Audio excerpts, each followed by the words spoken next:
Wirya Carita mempersembahkan kisah karya Apung Suwarno berjudul Kris Kyai Setan Kober. Selamat menikmati.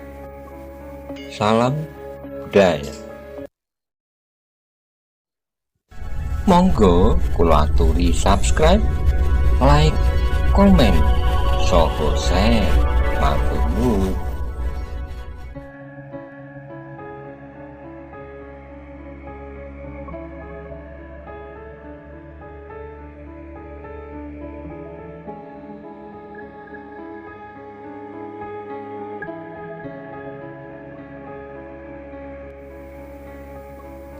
Setelah mandi dan membersihkan badan, maka Karebet pun kemudian duduk pula di sebelah Ki Ganjur.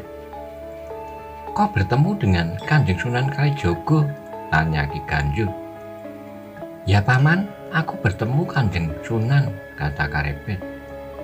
"Bagus, belajarlah mengaji ke Kadilangu," kata Ganjur. "Ya Paman," kata Karebet. "Kau tidak makan? Masih ada nasi di dalam geledek," kata pamannya. "Tidak Paman, aku tidak lapar," kata Karebet. Keduanya lalu berbincang-bincang sampai mendekati wayah sepi wong. "Karebet, aku akan tidur," kata Ki Ganjur. "Ya Paman, aku juga sudah mengantuk," kata Karebet. Dan mereka pun masuk ke dalam rumah. Malam semakin larut. Suara kentongan yang dipukul dengan nada doro muluk telah terdengar. Dua orang yang berada di rumah Paman Ganjur di dalam Suronatan pun telah tertidur nyenyak. Matahari telah muncul di langit sebelah timur, semakin lama semakin tinggi. Pagi yang cerah, Karebet berjalan menuju ke keraton untuk mengawali tugasnya sebagai seorang lurah Wirotamtomo. Telah mendapat pengampunan dari Kanjeng Sultan. Karebet memasuki pintu gerbang keraton. Penjaga pintu gerbang menyalaminya. Penjaga itu berdecak kagum padanya. Ternyata cerita Karebet membunuh kerbau liar yang mengamuk sudah tersebar ke semua prajurit di kota raja. Apalagi sepulang dari hutan Prawoto, ada 6 orang prajurit yang terluka ketika melawan amukan kerbau liar. "Kok luar biasa Karebet, kerbau itu mati terkena pukulan tanganmu," kata penjaga pintu gerbang keraton. "Sebetulnya kerbau itu sudah terlalu lelah, telah dikeroyok belasan prajurit. Hingga ketika tiba giliranku, aku menjadi agak mudah mengalahkannya," kata Karebet sambil tertawa. Prajurit itu tersenyum, dia sama sekali tidak percaya atas penjelasan Karebet. "Kau sudah menjadi lurah Wirotamtomo lagi?" tanya prajurit itu. "Belum. Mudah-mudahan nanti Kitumenggung Gajah Birowo memberi aku sebuah selendang cinde berwarna merah," kata Karebet sambil tersenyum. Prajurit penjaga pintu gerbang pun tertawa, tetapi tetap saja ia masih heran akan kekuatan yang dimiliki oleh Karebet. Belasan prajurit terlatih yang dipimpin oleh Ronggo Pidekso tidak bisa mengalahkan seekor kerbau liar. Malah 6 orang prajurit telah terluka. Tetapi akhirnya kerbau itu mati terkena pukulan telapak tangan Karebet. Prajurit itu masih memandang Karebet yang berjalan menjauh menuju ruang Wirotamtomo. Karebet pun melanjutkan langkahnya menuju ruang Wirotamtomo untuk menemui Kitumenggung Gajah Birowo. Karebet pun berjalan menuju ruang Wirotamtomo. Di dalam ruangan hanya ada seorang prajurit Wirotamtomo. "Saya akan menunggu kedatangan Kitumenggung Gajah Birowo," kata Karebet. Berapa saat kemudian Tumenggung Gajah Birowo datang di ruang Wirotamtomo. Kemudian Kitumenggung pun menyuruh Karebet supaya mendekat. "Karebet, seperti keputusan Kanjeng Sultan kemarin, kau sudah mendapat pengampunan mulai hari ini. Kau kembali bertugas sebagai lurah Wirotamtomo," kata Tumenggung Gajah Birowo. "Terima kasih Kitumenggung," kata Karebet. Lalu Kitumenggung pun mengambil sebuah bungkusan dan diberikan kepada Karebet. Itu pakaian Lurah Wirotamtomo milikmu yang dulu. Masih aku simpan, sekarang bisa kau pakai lagi, kata Kitumenggung sambil memberikan pakaian milik Karebet. Untuk hari ini sementara kau bertugas di ruang dalam. Untuk selanjutnya tugasmu nanti akan diatur sesuai kebutuhan, kata Tumenggung Gajah Birowo. Ya Kitumenggung, kata Karebet. Sekarang kau bisa mulai bertugas di ruangan dalam, kata Kitumenggung.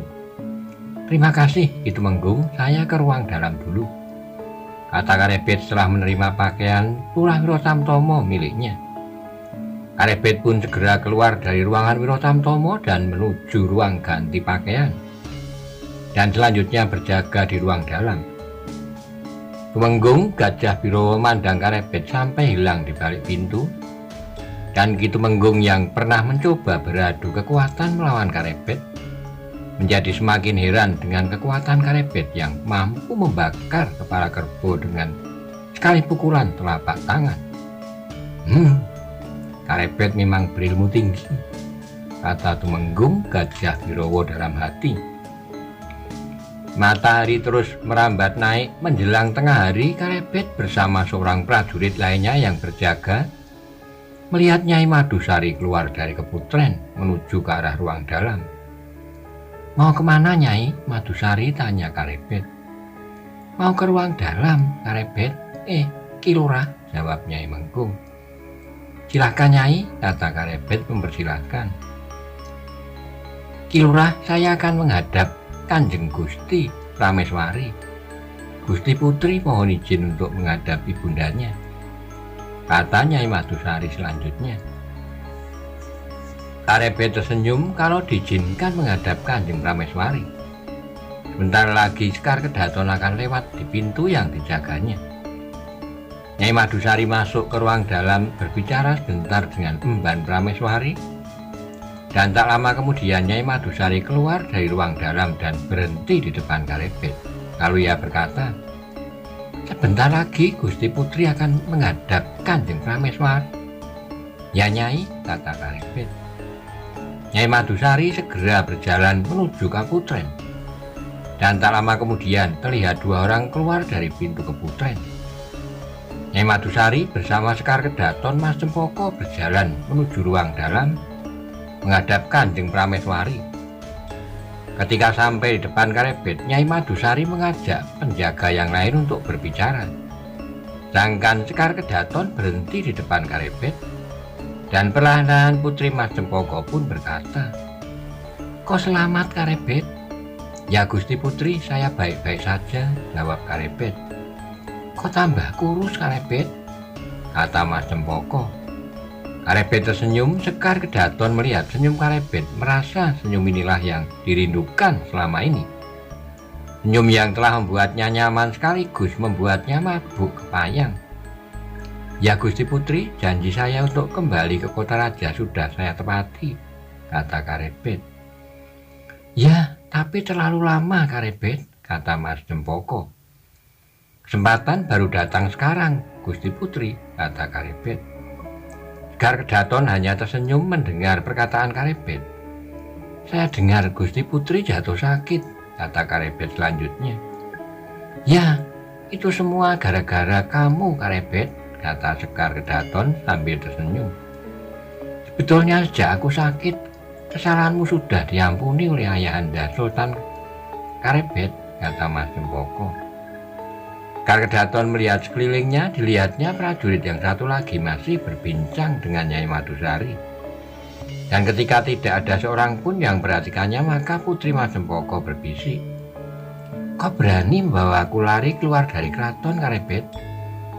Karebet terkejut mendengar tantangan Sekar Kedaton. Dengan hati-hati ia menjawab, Gusti Putri, bukannya saya tidak berani, tapi nanti Kanjeng Prameswari bisa menangis 3 hari 3 malam kalau mengetahui Gusti Putri hilang.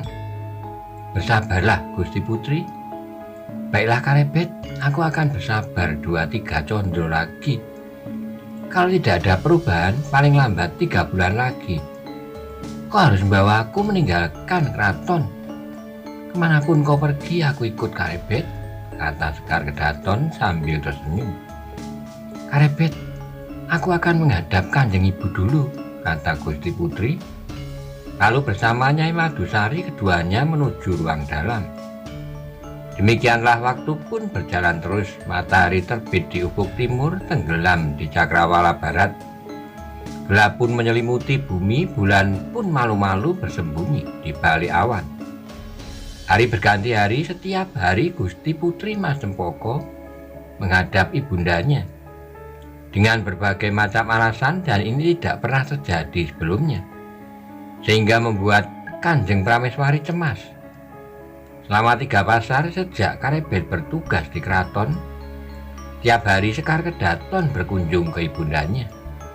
Dan ini membuat Kanjeng Prameswari memberanikan diri membicarakannya dengan Kanjeng Sultan. Pada malam harinya, Kanjeng Prameswari berkata kepada Kanjeng Sultan, "Mohon ampun Kanjeng Sultan, kalau diperkenankan hamba ingin berbicara." "Kau ingin bicara apa, Ratu?" kata Kanjeng Sultan Trenggono. "Mengenai anak kita, Sekar Kedaton, Kanjeng Sultan," kata Kanjeng Prameswari. "Ada apa dengan Cempoko, Ratu? Apakah tidak sebaiknya Kanjeng Sultan mulai memikirkan kelanjutan hubungan Sekar Kedaton dengan Karebet?" kata Kanjeng Ratu. "Oh, soal Cempoko dan Karebet, aku sudah memikirkan. Malah bukan hanya itu, aku juga sudah memikirkan yang lain. Aku merencanakan membangun 4 buah bangunan baru yang berupa bangunan pesanggrahan 2 buah, yang berupa bangunan kadipaten 2 buah, kata Sultan Trenggono. Bangunan itu nanti akan aku berikan untuk anak-anak kita Pangeran Aryo, untuk menantu kita Pangeran Hadiri, untuk keponakan kita Penangsang, dan untuk calon menantu kita Karebet, kata Sultan. Sedangkan untuk anak kita yang bungsu Pangeran Timur, kita pikirkan besok karena dia masih terlalu kecil, kata Kanjeng Sultan selanjutnya. Mereka berempat akan dibuatkan bangunan untuk pesanggrahan dan kadipaten di daerah mana, Kanjeng Sultan? Tanya Kanjeng Prameswari. Yang sudah aku tentukan baru 1, Aryo Penangsang akan menjadi adipati di Jipang Panolan. Sedangkan Pangeran Aryo, Pangeran Hadiri, dan Karebet belum aku tentukan, karena besok aku baru akan membicarakannya dulu dengan Patih Wonosalam, kata Kanjeng Sultan. Terima kasih Kanjeng Sultan, kata Kanjeng Prameswari. Mungkin lusa Karebet akan aku tanya mengenai sikapnya terhadap Cempoko, kata Kanjeng Sultan selanjutnya. Keesokan harinya, Kanjeng Sultan memberi perintah pada seorang prajurit yang berjaga di luar ruang dalam. Panggil Patih Wonosalam supaya menghadap sekarang, kata Kanjeng Sultan. Prajurit itu pun segera pergi ke kepatihan menemui Ki Patih Wonosalam. Berapa saat kemudian prajurit itu pun telah datang bersama Patih Wonosalam. Silakan masuk Ki Patih, kata Kanjeng Sultan. Setelah dipersilahkan masuk, maka Patih Wonosalam pun menyembah lalu duduk bersila di hadapan Kanjeng Sultan Trenggono. Kanjeng Sultan Trenggono menilai Patih Wonosalam yang duduk bersila di hadapan Sultan Trenggono adalah seorang patih yang mempunyai wawasan yang luas, sehingga dapat diminta pertimbangan dan dapat mencarikan jalan keluar berbagai persoalan. Dia adalah Wonosalam kedua, anak dari Patih Wonosalam pertama, Patih Kesultanan Demak sewaktu Raden Patah menjadi Sultan Demak. Ki Patih Wonosalam, kata Kanjeng Sultan. Dawuh dalem Kanjeng Sultan, kata Patih Wonosalam. Kok aku panggil ke sini karena aku ingin berbicara tentang beberapa persoalan yang penting. Aku minta pertimbanganmu, saranmu, dan yang akan kita bicarakan nanti supaya kau rahasiakan, kata Sultan Trenggono. Kasinggihan dawuh Kanjeng Sultan, jawab Ki Patih.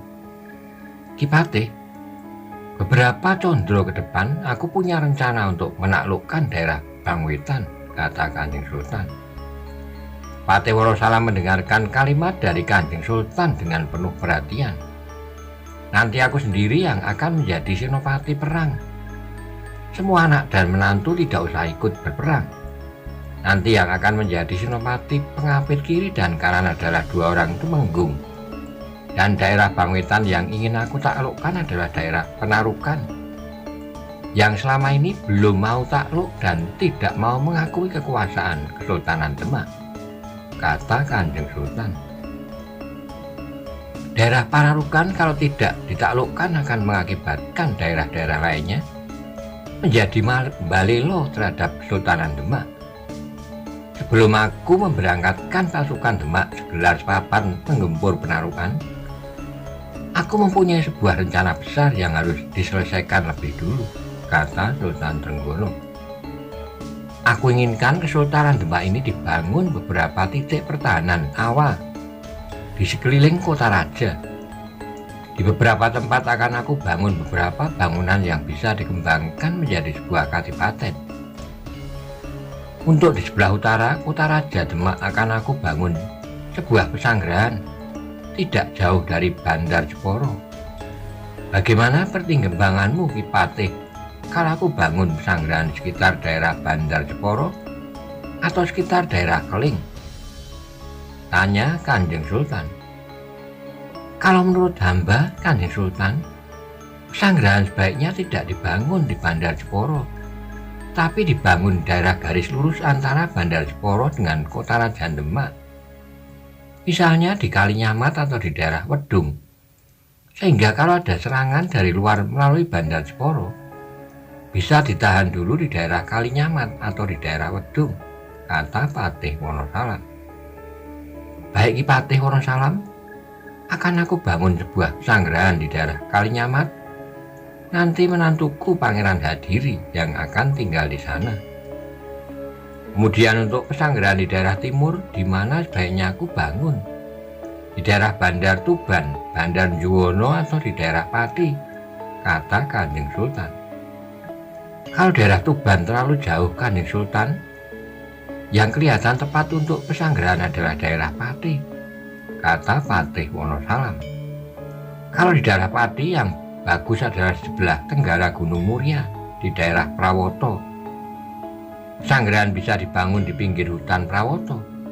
Nanti anakku Pangeran Aryo yang akan tinggal di pesanggrahan Prawoto, kata Kanjeng Sultan. Untuk arah tenggara dari dulu sebetulnya aku sudah punya rencana. Aryo Penangsang akan aku jadikan adipati di Jipang Panolan yang dulu pernah menjadi tempat tinggal kakeknya, Sunan Wudung, kata Sultan Demak. Meskipun Panangsang sudah mempunyai rumah peninggalan ibunya di Jipang, tetapi nanti tetap aku buatkan sebuah bangunan untuk Penangsang di Jipang. Menurutmu Ki Patih, apakah ada daerah selain Jipang yang cocok untuk diberikan kepada Aryo Penangsang? Tanya Kanjeng Sultan. Kelihatannya tidak ada, Kanjeng Sultan, yang paling tepat untuk Raden Penangsang. Hanya daerah Jipang Panolan, jawab Patih Wonosalam. Kalau di sebelah barat Jipang adalah daerah Selo, di sana sudah ada Ki Ageng Selo. Kalau di sebelah timur atau daerah selatan Jipang, kelihatannya terlalu jauh, Kanjeng Sultan, kata Ki Patih. Bagus. Berarti Ki Patih setuju kalau Aryo Penangsang aku jadikan adipati daerah Jipang Panolan, kata Sultan Trenggono. Kasinggihan dawuh Kanjeng Sultan, kata Ki Patih Wonosalam. Untuk daerah selatan bagaimana Ki Patih? Di daerah selatan akan aku jadikan sebuah kadipaten. Di daerah selatan terdapat banyak pilihan. Pengging, Pajang, Wedi, sampai Kaliopak, lanjut Sultan Demak. Jangan melewati Kaliopak, sebab di sebelah barat Kaliopak adalah hutan Gung Liwang Liwung, daerah alas Mentawai yang masih berupa hutan lebat, kata Kanjeng Sultan. Pengging, Pajang, Wedi sama baiknya, Kanjeng Sultan. Lalu siapakah nanti yang akan menjadi adipati di daerah selatan? Tanya Ki Patih Wonosalam. Nanti yang akan menjadi adipati di daerah selatan adalah Karebet, kata Kanjeng Sultan. Mohon maaf Kanjeng Sultan, apakah Karebet yang saat ini menjadi Lurah Wirotamtomo? Tanya Ki Patih.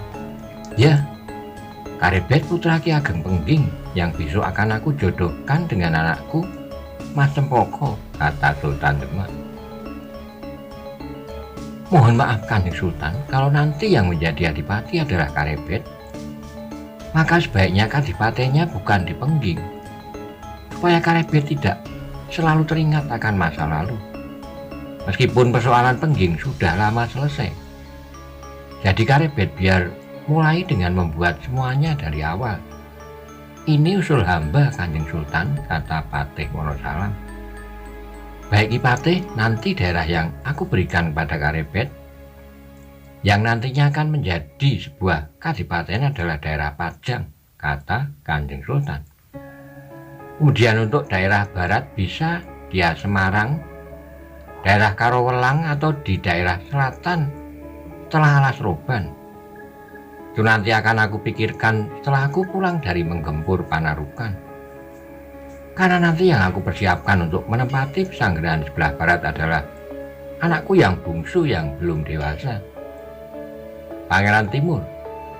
Sekali lagi persoalan ini rahasiakan dulu, nanti biar aku yang memberitahu kepada mereka, kata Kanjeng Sultan Trenggono. Kasinggihan dawuh Kanjeng Sultan, jawab Patih Wonosalam. Nah Ki Patih Wonosalam, untuk kali ini sudah cukup.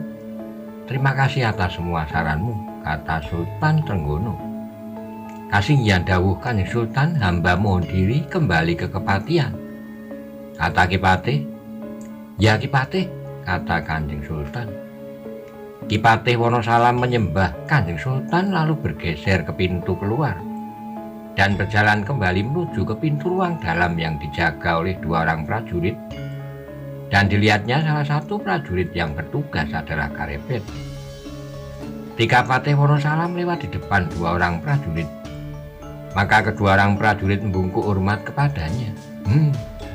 Bintang Karebet sedang cemerlang. Dia sinengkaake ngaluhur jadi seorang adipati, kata Patih Wonosalam yang meneruskan langkah menuju Kepatihan. Malam hari ketika kegelapan menyelimuti bumi Demak, Sultan Trenggono ingin berbicara dengan Kanjeng Prameswari mengenai persoalan Sekar Kedaton maupun anak-anaknya yang lain. Ratu, aku tadi pagi sudah berbicara dengan Ki Patih Wonosalam tentang beberapa daerah yang akan diberikan kepada anak-anak kita, kata Kanjeng Sultan. Kasinggihan dawuh Kanjeng Sultan, kata Kanjeng Prameswari. Aku sudah minta saran kepada Ki Patih Wonosalam, dan aku sudah menentukan daerah yang akan menjadi bagian untuk anak-anak kita. Menantu kita, Pangeran Hadiri, sudah aku rencanakan untuk menempati bangunan yang berada di Kalinyamat. Pangeran Aryo nanti akan mendapat tempat di Prawoto. Penangsang akan menjadi adipati di Jipang. Karebet akan menjadi adipati di Pajang. Sedangkan Pangeran Timur akan kita pikirkan kemudian. Rencanaku, Pangeran Timur akan aku buatkan sebuah pesanggrahan di daerah Semarang atau daerah di sebelah baratnya, daerah sebelum Alas Roban, kata Kanjeng Sultan. Terima kasih Kanjeng Sultan, kata Kanjeng Prameswari. Besok aku akan panggil Karebet dan Penangsang dan sekaligus akan aku tanyakan Karebet tentang perasaannya terhadap Sekar Kedaton, kata Kanjeng Sultan. Kasinggihan dawuh Kanjeng Sultan, kata Kanjeng Prameswari. Pembuatan 2 buah bangunan untuk pesanggrahan maupun 2 buah bangunan kadipaten akan segera dimulai setelah dipastikan tempatnya, kata Kanjeng Sultan. Kapan pernikahan Sekar Kedaton, Kanjeng Sultan, kata Kanjeng Prameswari. Kira-kira 3-4 condro lagi, kata Kanjeng Sultan. Kanjeng Sultan, nanti setelah menikah Sekar Kedaton akan segera boyong pindah ke Pajang, tanya Kanjeng Prameswari. Ya, di Pajang dia akan menjadi ratu Mas Cempoko, kata Kanjeng Sultan. Dan mereka pun masih berbincang tentang berbagai kemungkinan tentang masa depan anak-anaknya. Pada saat yang bersamaan malam itu di dalam Lor Karebet sedang duduk menatap bintang, membentangkan harapan. Besok pagi aku tidak bertugas. Aku akan pergi ke Kadilangu, kata Karebet dalam hati. Besok pagi aku akan mengaji ke Kanjeng Sunan Kalijogo, kata Karebet. Sepasar yang lalu Karebet juga pergi ke Kadilangu. Ia berangkat setelah matahari terbenam dan pulang kembali ke dalam lor. Setelah lewat tengah malam, malam itu seperti malam kemarin. Bulan pun berganti dengan matahari dan matahari pun telah terbit merayap naik di langit sebelah timur. Di pagi hari yang cerah di ruang dalam keraton, Kanjeng Sultan memanggil seorang prajurit untuk memanggil Karebet. Panggil Lurah Karebet sekarang juga, kata Kanjeng Sultan. Prajurit itu ternyata adalah Tumpak dengan cepat berjalan ke arah dalam lor. Tumpak mengetahui bahwa Ki Lurah Karebet hari ini tidak bertugas. Mudah-mudahan Ki Lurah Karebet berada di dalam lor, kata Tumpak dalam hati. Ketika sampai di depan pintu regol dalam lor, Tumpak melihat Karebet sedang berjalan keluar dari regol rumah dalam lor. Ketika melihat Tumpak berjalan menuju ke arahnya, maka Karebet pun menunggu di dekat regol dalam lor. Ki Lurah Karebet, kata Tumpak. Ada apa, Tumpak? Seperti ada yang penting, kata Karebet. Ki Lurah Karebet dipanggil menghadap Kanjeng Sultan sekarang, kata Tumpak. Karebet yang sebetulnya akan berangkat ke Kadilangu terkejut ketika mengetahui Kanjeng Sultan memanggilnya. Kanjeng Sultan manggilku pagi ini, tanya Karebet. Ya, Ki Lurah dipanggil sekarang, kata Tumpak. Baiklah, mari kita ke keraton sekarang, kata Karebet. Lalu mereka berdua berjalan menuju keraton. Di perjalanan, Karebet pun bertanya dalam hati, ada keperluan apakah Kanjeng Sultan memanggilnya? Sebelum Karebet mendapat hukuman karena membunuh Dado Ngawuk, ia memang sering dipanggil Kanjeng Sultan untuk memijat. Tetapi sejak mendapat pengampunan dan menjadi Wirotamtomo lagi, belum pernah sekalipun ia dipanggil menghadap Kanjeng Sultan. Perhatian dan kasih Kanjeng Sultan kepadaku besar sekali, kata Karebet di dalam hatinya. Tak terasa langkah keduanya telah sampai di pintu gerbang keraton. Lalu Karebet meneruskan langkahnya menuju ruang dalam. Karebet berdiri di depan pintu depan, tangan ngapurancang sambil menundukkan kepalanya. Sampai terdengar suara, masuklah Karebet. Karebet pun masuk ke dalam ruangan. Ia pun menyembah lalu duduk bersila di hadapan Kanjeng Sultan. Karebet, kata Kanjeng Sultan. Dawuh dalem, Kanjeng Sultan, jawab Karebet. Kok tidak bertugas hari ini? Tanya Sultan Trenggono. Kasinggihan dawuh, Kanjeng Sultan. Hamba hari ini tidak bertugas, jawab Karebet. Apakah kau akan pergi, Karebet? Tanya Kanjeng Sultan. Sebetulnya tadi hamba akan pergi ke Kadilangu, jawab Karebet. Ke tempat Kanjeng Sunan Kalijogo. Kau akan mengaji di Kadilangu? Tanya Kanjeng Sultan. Kasinggihan dawuh, Kanjeng Sultan, kata Karebet. Bagus, tapi aku ingin bicara beberapa persoalan penting denganmu, kata Kanjeng Sultan. Ndika dawuh, hamba menunggu perintah Kanjeng Sultan, kata Karebet. Karebet pun bersiap mendengarkan perkataan Kanjeng Sultan Trenggono.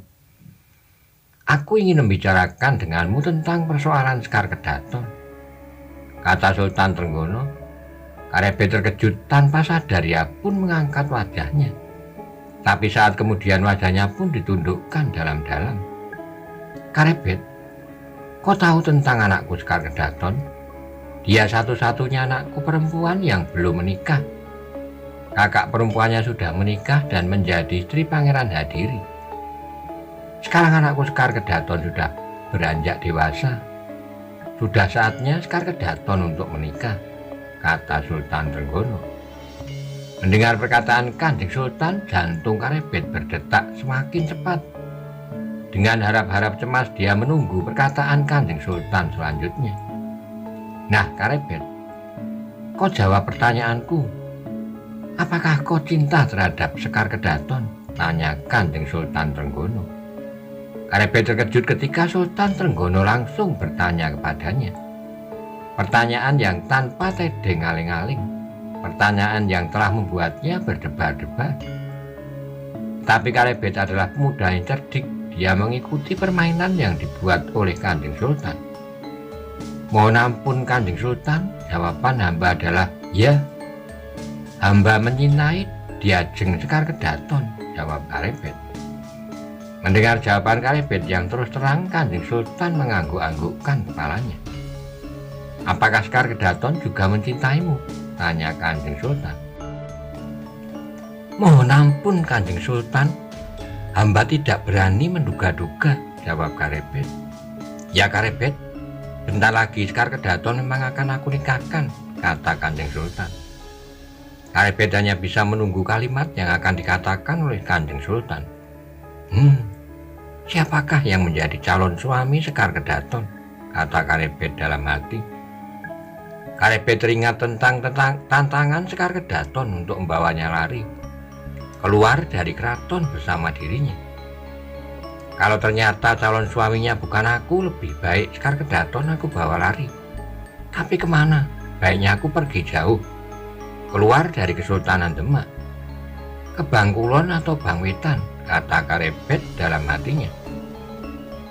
Dengar Karebet, Sekar Kedaton adalah anak perempuan dari seorang Sultan Demak yang besar. Wilayahnya mulai dari Bangwetan hingga sebagian Bangkulon, kata Kanjeng Sultan Trenggono. Sekar Kedaton tidak perlu menunggu 2-3 bulan, besok pun Putri Mas Cempoko bisa ku bawa lari, kata Karebet di dalam hatinya. Meskipun kasih Kanjeng Sultan kepadaku besar sekali, tetapi kalau Sekar Kedaton minta aku melarikan dirinya, akan kulaksanakan, begitu kata batin Karebet. Karebet, aku inginkan calon suami dari Sekar Kedaton adalah seorang adipati. Ya, seorang adipati. Kau dengar, Karebet? Calon suaminya harus seorang adipati, kata Kanjeng Sultan. Karebet terkejut mendengar perkataan Kanjeng Sultan. Meskipun wajahnya masih menunduk, tetapi badannya menjadi bergetar menahan gejolak perasaannya. Aku inginkan menantu Sultan Demak yang besar adalah seorang adipati, kata Kanjeng Sultan selanjutnya. Kanjeng Sultan memandang wajah Karebet yang menjadi pucat. Saat kemudian terlihat wajahnya memerah menahan berbagai perasaan dalam dirinya. Lalu terlihat wajahnya pucat kembali. Melihat wajah Karebet yang pucat dan bibirnya bergetar, Kanjeng Sultan pun tersenyum dalam hati. Apakah ada yang salah Karebet? Kalau Sultan Demak yang besar ingin mempunyai menantu seorang adipati? Tanya Kanjeng Sultan. Karebet berusaha keras mengendapkan perasaannya yang bergolak. Pernapasannya diatur, ia pun berusaha setenang mungkin menjawab pertanyaan dari Kanjeng Sultan. Mohon ampun Kanjeng Sultan, adalah pantas sekali kalau seorang sultan mempunyai menantu seorang adipati, jawab Karebet dengan suara yang masih bergetar. Karebet, apa yang akan kau lakukan kalau Sekar Kedaton besok akan bersanding dengan seorang adipati? Tanya Kanjeng Sultan. Hamba tidak tahu Kanjeng Sultan, kata Karebet, tapi hati Karebet berkata, ku bunuh adipati itu kalau dia berani menyentuh Sekar Kedaton. Karebet, dengarkan baik-baik semua perkataanku ini, kata Kanjeng Sultan. Karebet pun bersiap mendengarkan semua perkataan Kanjeng Sultan. 3-4 condro lagi, anakku Sekar Kedaton akan aku nikahkan dengan seorang adipati, kata Kanjeng Sultan.